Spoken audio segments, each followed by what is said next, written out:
This is Ben Whitaker. You're watching Sporting Icons.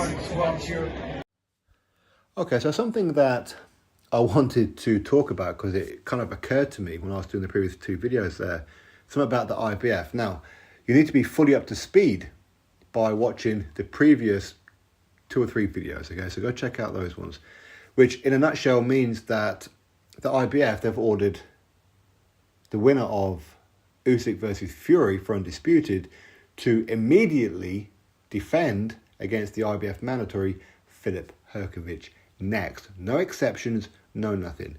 But of course, what we know is that there's a rematch clause for Fury and Usyk.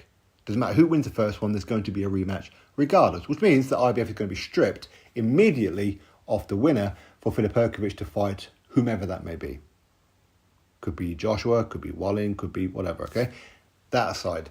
Now, if you look at it, it's got to really, really upset Tyson Fury, because Tyson Fury's been saying for the past couple of years he don't care about Undisputed because he doesn't want to fight for the IBF title.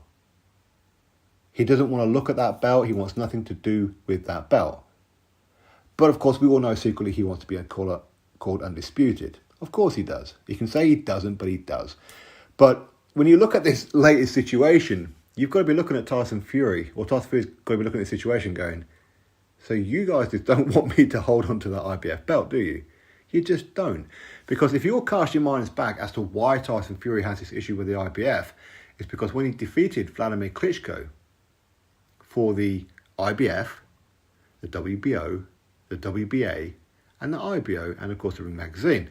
Now, immediately after he defeated Klitschko, he was ordered by the IBF to fulfill his mandatory against Glasgow. But he agreed to a rematch with Vladimir Klitschko. I don't know why he agreed to it, but he did, as he was mandatory. He didn't need to, but he did. I can only presume that he was getting a little bit more money for that particular fight, okay? Anyway, he did, which meant that he couldn't defend it against Glasgow. He got stripped of the IBF belt immediately. Again, part of it was because apparently he didn't ask for an exemption quick enough. So Glasgow ended up fighting for the vacant belt against Charles Martin. Charles Martin won that belt. Then, of course, he defended against Joshua, lost that belt, and the rest is history, okay? That's how the whole situation happened. So Fury, very, very upset with the IBF. Now, if it was to defeat Alexander Usyk for Undisputed, he would become Undisputed, but then the very next day, lose the belt. Again, okay? And it will be the IBF again. So if you're Tyson Fury, if you're annoyed with the IBF before, you're going to be even more annoyed with him again. But at the same time, you could look at it, much like with the Klitschko one. Well, you agreed to the rematch. You didn't need to, but you did. In some ways, you made your bed, now you're going to lie in it. But I just find it a little ironic that last time he was the unified heavyweight champion, not undisputed, but unified, he immediately got stripped of the IBF. And if he becomes undisputed this time, guess what's going to happen? He's going to be immediately stripped of the IBF. Rematch clauses. What can you do?